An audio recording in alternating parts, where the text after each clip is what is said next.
जय हो। संगीत बहुत जरूरी है, लेकिन यहाँ मुझे आप लोगों की सेवाएं कुछ समय के लिए, थोड़ी देर के लिए। जीवन रंगमंच है।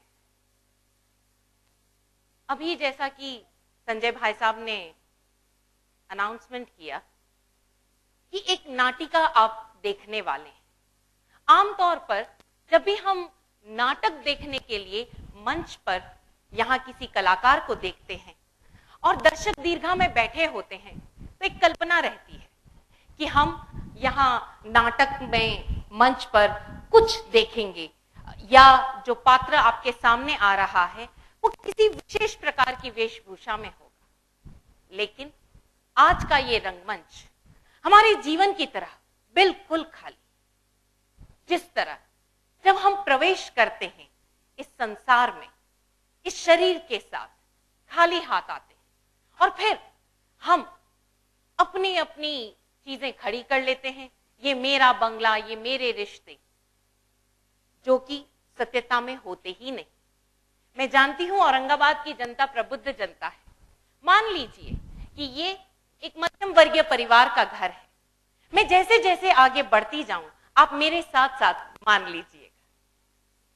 आज का ये कथानक एक सत्य घटना पर आधारित है। देश के प्रसिद्ध हास्य व्यंग्यकार अशोक चक्रधर की लिखी एक सत्य घटना पर आधारित एक लंबी कविता, सपनों के राजकुमारों के लिए। आज तक इस नाटिका को हम 13, 9, 5, 4, 3, 2 कई पात्रों के साथ खेलते आए हैं, परंतु आज यहां इस पूरी नाटिका को मात्र मैं ही प्रस्तुत कर रही हूं। और यकीन है मुझे कि कथानक के आगे बढ़ने के साथ साथ आप मुझी में वो सारे पात्र देख लेंगे, अनुभूत कर लेंगे। तो चलिए आपको एक कहानी सुनाते हैं। कहानी का शीर्षक है सपनों के राजकुमारों के लिए। एक थे साहू जी या कहे भाऊ जी, क्या फर्क पड़ता है नाम से, हमारा तो मतलब है उनके काम से। वे रहते थे रामपुर में या कहें धामपुर में, चलिए बुरहानपुर में, हटाइए फाइनल कर लेते हैं कानपुर में। क्या फर्क पड़ता है शहर से, हमारा तो मतलब है शहर के जहर से।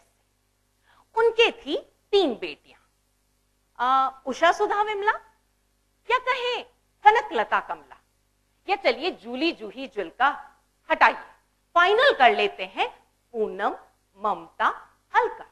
लड़कियां ही तो थी, क्या फर्क पड़ता है। पड़ता है, लड़कियों से तो भाई साहब बहुत फर्क पड़ता है। हमारे यहां लड़कों का बाप जमीन पर बिना पंख उड़ता है और लड़कियों का धरती की सतहों में सड़ता है।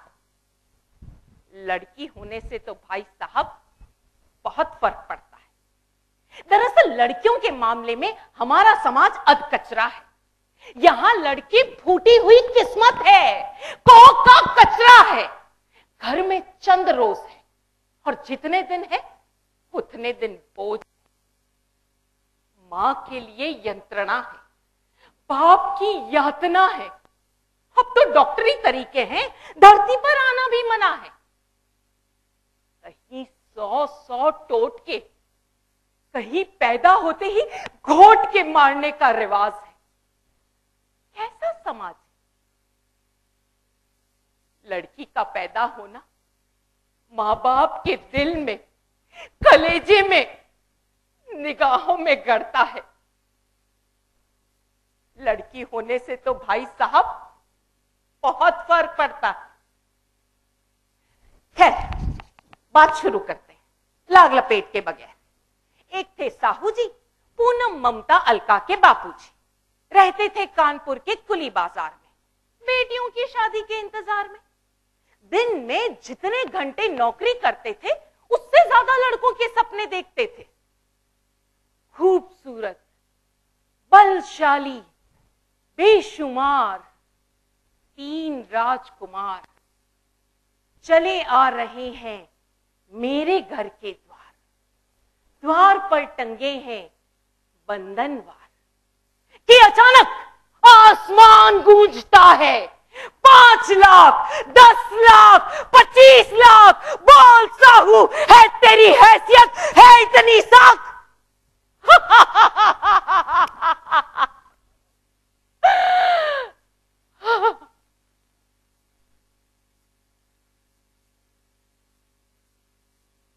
बंधनवार में लटकी पत्तियां खटार बन गई। बल्बों की जगर मगर पंक्तियां खूंखार दांतों की कतार बन गई। शामियाना दुर्वासा हो गया, गुलाब जल का पात्र गंडासा हो गया। कैसे हो गया ये, कैसे हो गया? राजकुमार राक्षस कैसे हो गए? उजाले अमावस कैसे हो गए? क्योंकि हत्यारी हवस वैसे हो गए। साहू बैठे बैठे चौंकते हैं। वे दिन रात ऐसे ही सपने देखते हैं। एक दिन लखनऊ गए बारात में, पत्नी और छोटे बच्चों के साथ। पूनम, ममता, अलका, तीनों बहनों से ज्यादा सहेली घर में रह गई अकेली।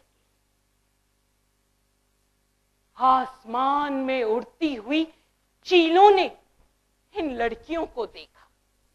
सलीब में ठुकी हुई कीलों ने इन लड़कियों को देखा।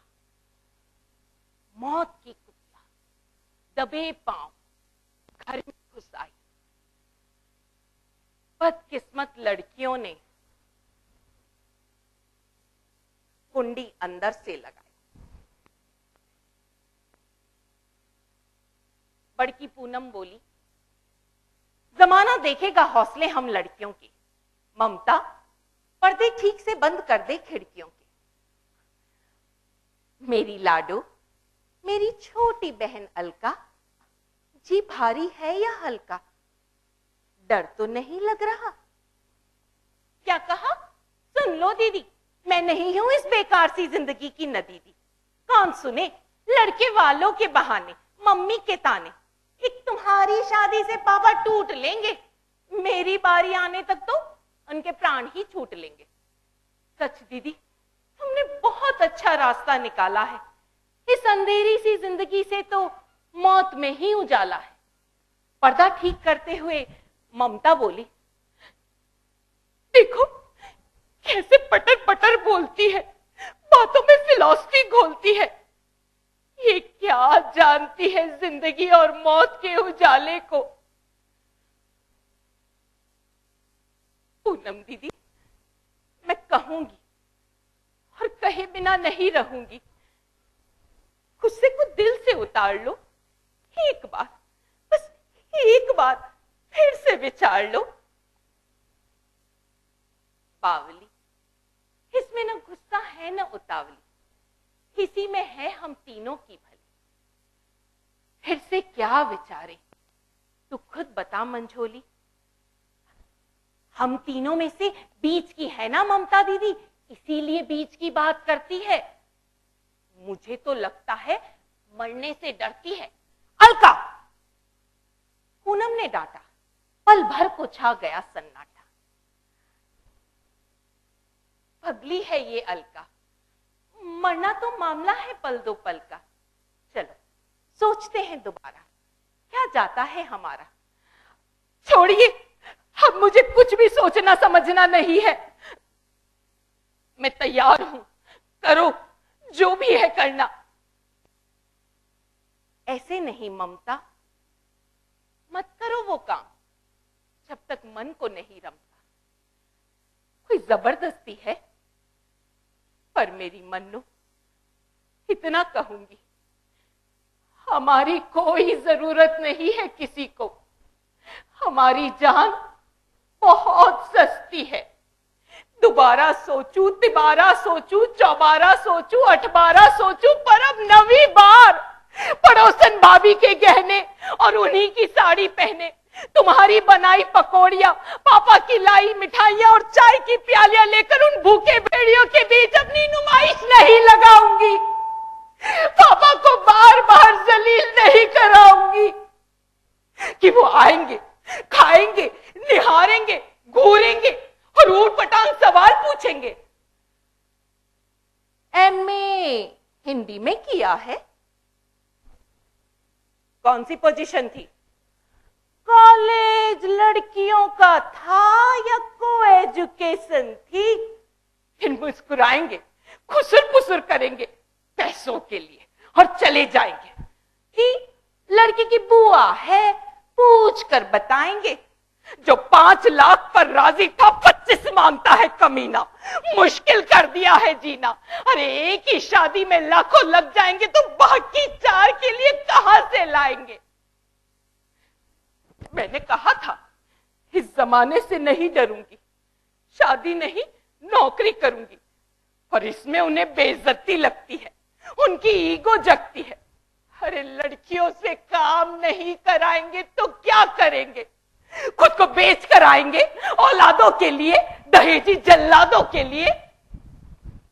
हाँ, जल्लाद जिन्हें बाजार में सजी हुई सारी चीजें चाहिए, जिनके ऐड टीवी दिखाता है, एफएम जिनके गाने गाता है, अखबारों में जितनी चीजों के विज्ञापन आते हैं वो सब के सब दहेजी दानवों के दिमागों में कुल बुलाते हैं। अरे उनमें से एक भी चीज नहीं भूलेंगे, लड़की के बाप की लाश से वसूलेंगे। रोक नहीं, रोको नहीं मन्नो, कहने दो। क्या फायदा हुआ हमारी पढ़ाई का, सिलाई कढ़ाई बुनाई का? सच्चाई तो ये है कि अब हम इस घर के लिए मजबूरी है, मां बाप के लिए गैर जरूरी है। हमारा ध्यान आने पर वो दर्द से करहाते हैं। हम ना रहे ऐसा वो अंदर ही अंदर चाहते हैं। अरे अरे याद है प्याला क्या टूटा था अलका से कि पीट दिया, चोटी पकड़ कर घसीट दिया। दरअसल मम्मी हमें नहीं मारती, अपनी आत्मा को मारती है। हम पर नहीं चिल्लाती, अपनी मजबूरियों पर झल्लाती है। हमें नहीं कोसती, अपने दर्द भरे दिल को मसोसती है। तभी अलका एक आसमानी साड़ी को ओढ़कर, उसे ओढ़नी सा ओढ़कर, सर पर पल्लू किए हुए, हाथों में नाश्ते की ट्रे लिए हुए, नखरीली चाल में शर्मीली बनकर बोली सहम कर, भाई अब बहस बंद कर लो, हम दिखने आई हैं, कोई हमें भी पसंद कर लो। दहेज में सौंत भी मिलेगी, हमारे साथ हमारी मौत भी मिलेगी। ये क्या मजाक है? क्यों दीदी, खतरनाक है? अच्छा चलो छोड़ो, मेरे मजाक से मत डरो। और अब हम भला क्यों डरेंगे? लेकिन भाई मरना है तो खा पी कर मरेंगी। पूनम दीदी ये साड़ी ठीक है, थोड़ी बारीक है और कमजोर है, एक झटके में फट जाएगी। चिकनी है ना, गांठ भी नहीं लग पाएगी। नहीं, नहीं।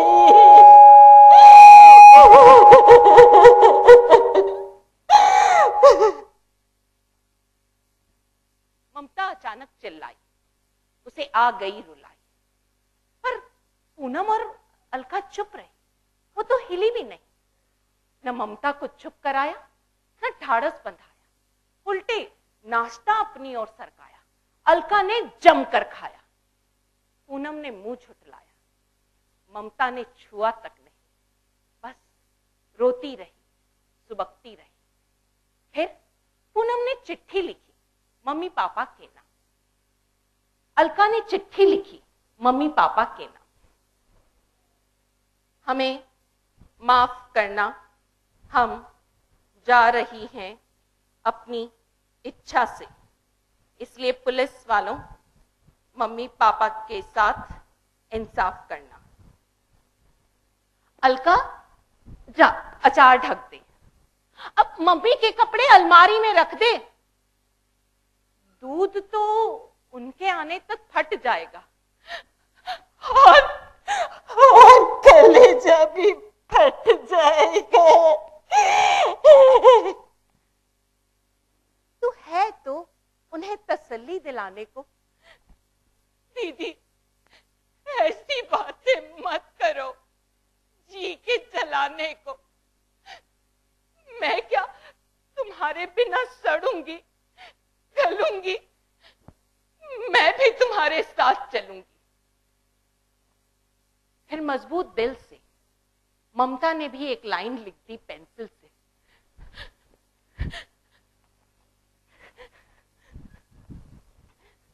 मैं अपनी इच्छा से आत्महत्या कर रही हूं।